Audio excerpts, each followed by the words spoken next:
So, could you tell us, tell our fans, what is Fresh Focus Sports?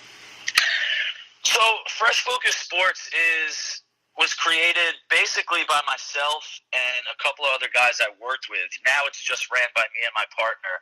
But the purpose of it was when we were growing in this industry with our jobs, we wanted an outlet to put projects that we were working on and also projects that we wanted to work on. So, if we had an idea and the company we were working with wouldn't let us do it because we were younger in our career or what have you, we wanted to try something out. That's really how it got created. And the first film we ever did was The Blackout, which is really an amazing story. It's actually the 15-year anniversary this year. New York City blacked out in 2003. And on the day on that exact day, Fat Joe's streetball team was supposed to play Jay-Z's streetball team in what would have been the most epic streetball game of all time. And, that was a passion project that we did because we were all involved in streetball growing up through the industry. So that was kind of how it started. From then on, it was always something that we used to put out projects. But about 2 years ago, we really kind of had a rebirth or a rejuvenation, just knowing where content's going, and everyone wants it, whether it's a superstar athlete or an influencer within the industry. Everyone wants content, and 2 years ago, we kind of relaunched it. And what Fresh Focus really is it's high-end storytelling in the sports documentary world. And it could be from anything from, a heartfelt documentary, but also just showing up to a high school basketball game and giving a different perspective than a normal mixtape type of a style coverage. It's giving us a story for the viewer to follow. So, kind of rambling here, but just another example of that would be, for instance, we went to a high school all-star game in Brooklyn, and instead of just kind of covering it where you showcase some of the best athletes, we would tell a story within that game. And one year we picked 4 guys going to Kentucky, so we focused on them for the week and told more of a documentary than what would be just highlights and media scrum sound after. It's a higher end way of telling stories in the sports world, and I think that's kind of the gist of it. Exactly. It felt more like a combination of the documentary, but it also, you got involved in the people's lives, so it felt more like a regular movie as well. Yeah, I appreciate that. We appreciate that. And then, like you said, that Kentucky Reloaded was quite interesting. Yeah, so that was one of the things. That was kind of one of the first projects 2 years ago when we decided to do this. Is we looked at that and 4 guys going to Kentucky. I think they actually had 5 that year, but only 4 were in the game. And yeah, they were high end players, and we thought it would be really cool to focus on them and tell that story. And those guys are now all in the NBA actually, because now Wenyan just made Sacramento, so now all 4 of those guys are in the NBA. Yeah, that is the amazing thing there about Kentucky. I mean, they have 31 players on an opening day NBA roster. It's ridiculous how well that organization's doing. Is that the number this year, 31? 31, yep. Yeah, that's a credit to Calipari. Oh, yeah, he has done some phenomenal things. So, I've had just on, not Fresh Focus projects, just in some other projects along the way, I've had a chance to be around him. I filmed partly on Hawk Films' documentary of him. And he is a charismatic guy, so it is no secret, to me at least, being around him, how recruits could fall in love with him and feel comfortable around him. He has a special presence. Exactly. I agree with you 100%. I was down there at the media day the other day, and yeah, I mean, he just, like you said, he carries the room so well. So yeah, and it's hard. That's a hard thing to feel if you're not there in person. It's a charisma. So how does the organization differ from the 2009 version to the current version? Just more focused on what we want to do. We don't, we all started in this business in 2004. Whether it's working at Major League Baseball, the NBA, Hawk Films, like we all kind of we're spread out, and our skills are just so much better at this point that now it's much more of a real business play, and that's kind of been the focus, is how to grow it, how to scale it eventually, but really just we all get hired as well in other jobs still, because that's just the way the industry works. You're a freelancer, you have a skill, you make relationships over the years, and people hire you. So like all of our skills have gotten so much better that in 2018, we could do real big time projects. Whereas in 2009, I feel like we were talented, but we didn't truly know what we were doing with the Blackout. It was like that was like a learning experience. That was part of the thrill of doing it. Is no one's going to give you a chance to cut an hour and a half or produce an hour and a half documentary by yourself. So you kind of have to just do it, right? Like, same thing with your podcast. Like, if someone's not going to give you a radio slot, you start your own podcast, and you just do it. And luckily, we're in a time where we could do that. But now, when we did that, our skills weren't as good as they are now. So that's kind of the big difference. Exactly. You're preaching to the choir on that one. You gotta go out there and you gotta grab it. I mean, sometimes you just can't wait for it to come to you. But once you've got that experience, and like you said, I mean, all the types of clients that you're getting and being able to take it to that next level. Yeah, for sure. And I'm sure you know this, like every interview leads to something, and it's the same way in the productions that we do. Like, everything leads to something. I mean, I remember I did if you see one of the projects we did, it's called Rep Your Work. And it's about a basketball trainer who's now an assistant coach with the Charlotte Hornets. But he was one of the first guys that truly made a career out of developing basketball players as his craft, and he made a business out of it. And he was a friend of mine from Long Island, and we did a story on him in 2014 with the pre-draft. And the pre-draft, for your viewers, if you don't know, it's a period where college basketball's over, the NBA is still going on, but all the college hopefuls are training in this like 2-month period to basically showcase a workout in front of GMs to get drafted. So, these guys are working on skills, and we kind of documented that summer for Jay. Mm-hmm. And one of the cool things he was doing is he was getting really into MMA, and Jay would use Muay Thai training as his cardio. So we thought that was like really cool, and we kind of focused on the fighter aspect of him. Like, his whole thing was giving these kids a fighter mentality. Like, that's a different mentality than basketball players for the most part. Fighting is when you go in, like, it's that sport's life or death for some people. So we focused on that project, and my whole experience leading up to that was just basketball. Like, most of my contacts were in basketball. And just because we focused on that workout aspect, I ended up personally creating some relationships in mixed martial arts. I ended up working with the UFC, worked with Bellator. So, just doing that one project where one piece of it was on Muay Thai led to, several years of working with mixed martial arts. Like, I just got back from filming. I was at that whole melee with Khabib. So, like, it's crazy what actually just going out there and doing stuff actually does. It creates a lot more opportunities. Exactly, and that's what you got to do. I mean, it's all about finding those opportunities and taking advantage of them. Yeah, I agree with you 100%. That Jay Hernandez Rep Your Work, I thought that was a really interesting one. How, like you said, I mean, he takes a different slant on training the players and gives them that intense mentality. I really feel that gave some of those players kind of an edge going into the draft.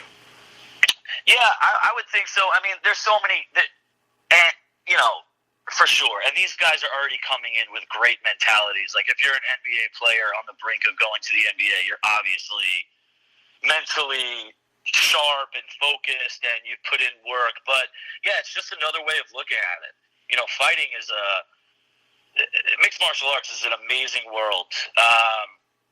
Being around that for the last few years, yeah, their mentality is different. So if you could rub that off on any player, any person really, to be quite honest, any person could benefit from learning that fighting mentality. So yeah, for sure, I would say there's always an edge when you gain perspective. And speaking of MMA, your MMA New York was quite fascinating, and just showing the involvement and just the how the political corruption kind of. Exactly. Oh gosh. Yeah. I mean, well, that almost fixed. looks. Sorry to cut you off. What'd you say? Sorry. Oh, I was going to say it's good they finally got it fixed, and they do have MMA in New York now. Yeah, and it just shows you how laughable it was, really, right? Like, New York was the only state that didn't have it. They're progressive in everything else, and it was just a union thing, and they were taking out internal beefs with. I believe it was the culinary union. We did that project like 6 years ago, but I think that's what it was, and it took years and years of lobbying, and then now they've had two of the greatest UFC shows ever in Madison Square Garden. Conor was the first one where he became the double champ against Eddie Alvarez. And last year, George St. Pierre came back and beat Michael Bisping, and that card had Cody and TJ, Joanna. So, yeah, that was, MMA in New York has now really hit a home run 2 times in a row. But that documentary, if the one you're referring to in 2012, it was illegal, and we kind of went through 3 of the premier gyms in the New York area, and just kind of showed how there's amazing fighters in New York, and these guys can't fight in their hometown.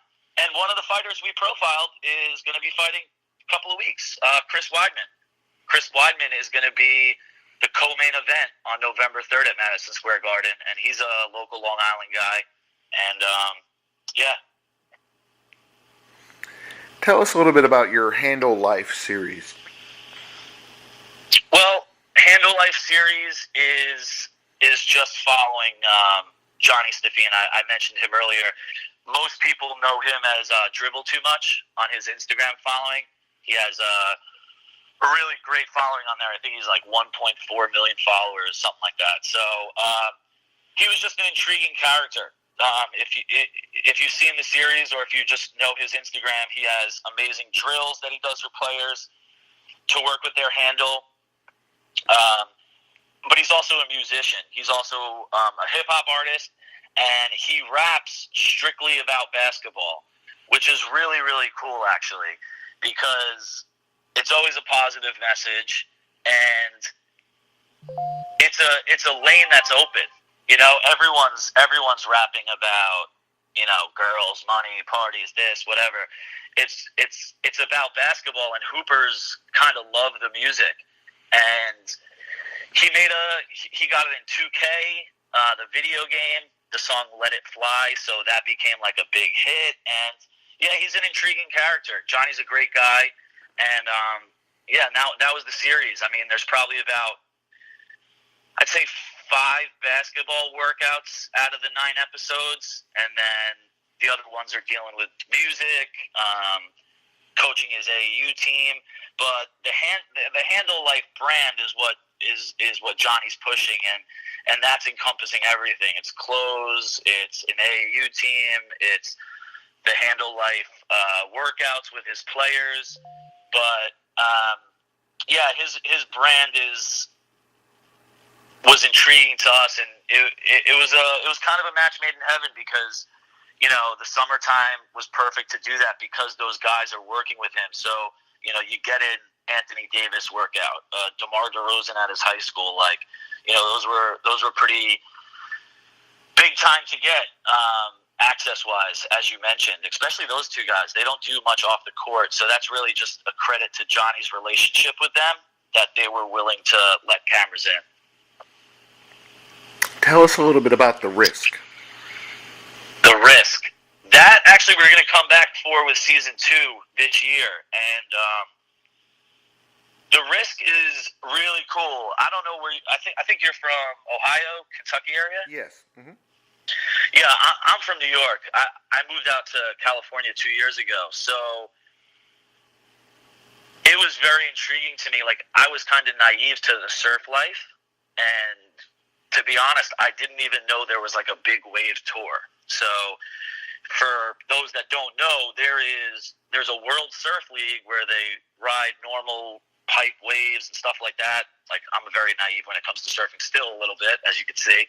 But there's a big wave tour, and Nick and I live in the same town, so we naturally had a relationship in Manhattan Beach, California. And he was telling me about this, and I was just blown away. And I did just tons of research, read about it, and Nick is the reigning champion at Mavericks. Nick Lamb is his name. So big wave surfing has like 6 destinations across the world, and they wait for storms to come in. And what happens is they get it's like a system, yellow. I actually don't know the system, but it's a color-coded system. And basically, each color represents something else. Like, we might be a go, then another color would come out and say, get to this city because the storm's coming in and it looks like we're going to have the event. And then they'll give a final call like, okay, the event's a green light, we're going to go. So basically what they do is they track storms all year. And these surfers are kind of on standby. And when they get a call, they have to go to Portugal, they have to go to Hawaii, Puerto Rico, to all these different destinations and compete. And that's their sport. And it's a life or death sport. Like, literally, it's very, very intense. Several big wave surfers have died. The technology is getting better, so it's getting safer. But one of the biggest risks is when waves come, and if you get one wave that holds you down, and by the time you come up to get breath, the next wave hits you, you could be underwater for, a minute plus at a time.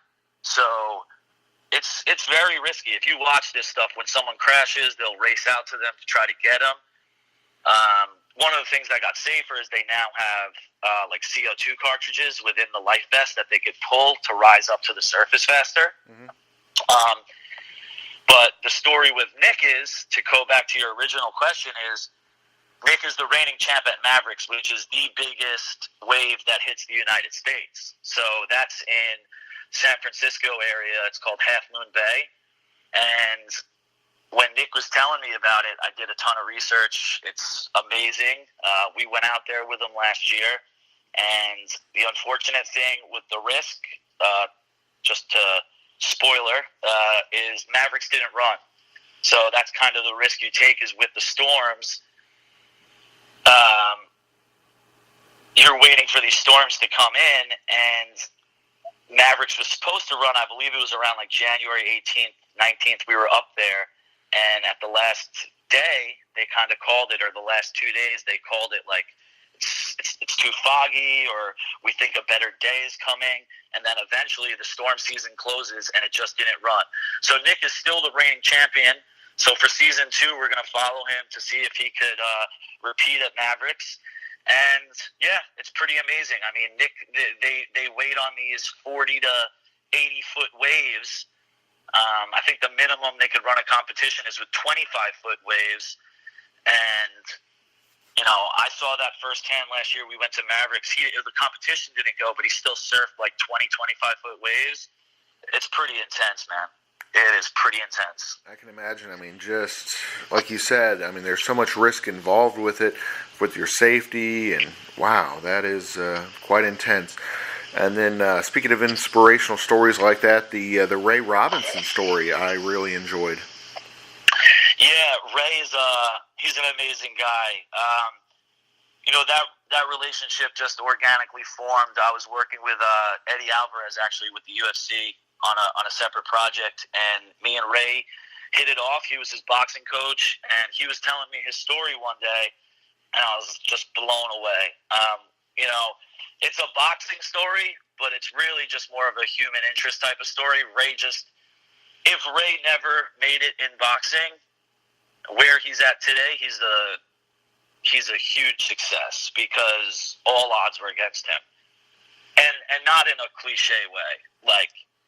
Maybe it sounds cliche, but what he dealt with is, homeless shelters, abusive father, both parents on drugs, grew up in the worst part of Philadelphia, and, you can't meet a nicer guy, and, yeah, that was really the motivation of doing it, is telling his story, getting him a better fight, and he did. After we came out with that documentary, his next fight was on Showtime, and he had waited several years to get back on a big promotion. That was great to see. And obviously, kind of burying the lead, his name is Ray Robinson. Like, how amazing is that? The greatest boxer ever, and he shares the same name. So it's pretty cool. Oh, it was. It was phenomenal. I really did enjoy that one. Probably one of the most that I enjoyed out of the several that I've got to watch. The routine, how do you compare that with Made in New York? Because I felt there were some similarities. Yeah.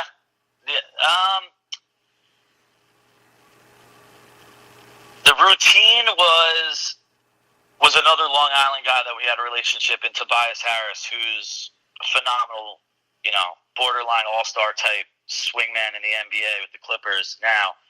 Back then, I think he was with the Pistons when we did that. Yes. And the routine, the difference is really the routine. We were trying to show how meticulous and, for lack of a better word, routine-oriented Tobias was. I think the biggest thing that showed that in that documentary is he's taking notes on how many shots he hit in the game. Not in the game, in workouts. So from each spot, like he's going over with his trainer, like from corner 3, what we hit today, and he actually keeps track and tracks his progress. And it was also like I think he did like 2-a-day workouts then, so it's just like kind of tracking like a full day of really how detail-oriented Tobias is in his preparation for the season. And with the Made in New York, the Chris McCullough one, we actually didn't do any real basketball workouts with him. It was just kind of showing his neighborhood, where he's from. He grew up playing in Dyckman Park, which is probably the second most well-known park in New York, Rucker being the first. And, yeah, we just kind of went back to his, like, project building, and just kind of talk about him making it out of where he came from. And, yeah, that was just a little bit more of, like, this is where I grew up and I got out of here, whereas Tobias was really basketball oriented. You mentioned the Risk. There's going to be a season 2. What other exciting projects do you have coming up? I can't say what high school, but we're in talks with a high school in New Jersey to do a docuseries following their whole season. So that will be really cool.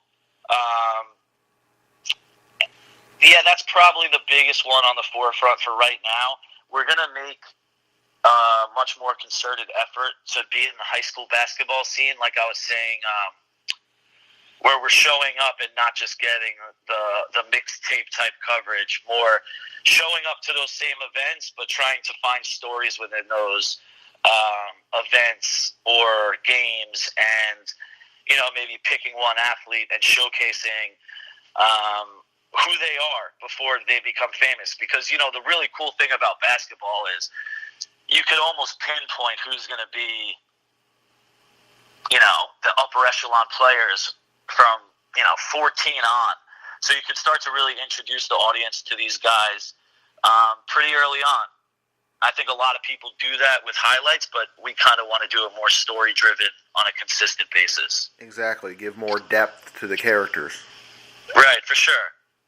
Now, the great thing about your organization, the way I understand it, that you are available to be hired. So if there is a athlete that's listening to the show that wants to take their career to the next level, that wants to, build brand, they could hire you to do one of these documentaries. Yeah, for sure. We'd love that. We'd love to hear from people that want to tell their stories. I mean, I feel like now more than ever, people are open to it. When I first started, maybe 15 years ago, coming along with cameras had more of a connotation to it. Now it's just a norm. So I think a lot more athletes are open to it. And yeah, we would love to tell your story. Take a look at, our stuff on the YouTube channel. If you like what you see, we'd love to work with you. You can hit us up on our website, on YouTube, Facebook. We'll get back to you and can work something out. Excellent. And then for the fans that are wanting to watch these great documentaries and learn more about the players, you mentioned YouTube, you mentioned your website. What are the links? What are the social media? Yeah, so for YouTube, it's youtube.com/freshfocussports. Our website, freshfocussports.com. Our Instagram, @freshfocussports. That's probably where we put out our most consistent stuff right now on Instagram, our micro content kind of. Stuff that we'll start to release. When you shoot a project with AD, there's a lot of stuff that hits the floor. So, you might put out a dribbling drill. Like, it's not, our Instagram isn't so much documentary based, it's more as we'll put out a lot of the footage that we shoot on Instagram that maybe didn't make the documentary. Exactly. Like, it's exciting, it's interesting, but it doesn't tell the story that you want it to tell, so you still want to include it somewhere for fans to be able to view. Makes sense. Yeah, for sure. Excellent. Well, we'd like to thank you for being on the show today, and definitely when you have the big projects coming up in the future and you want to help get the good word out ahead of time, because that's what we do with a lot of novelists when they're having that big book or big project coming out. They come on the show a couple weeks ahead of time before the release date. We'd love to have you back on. Awesome. I really appreciate that. My pleasure. All right. Thank you, James.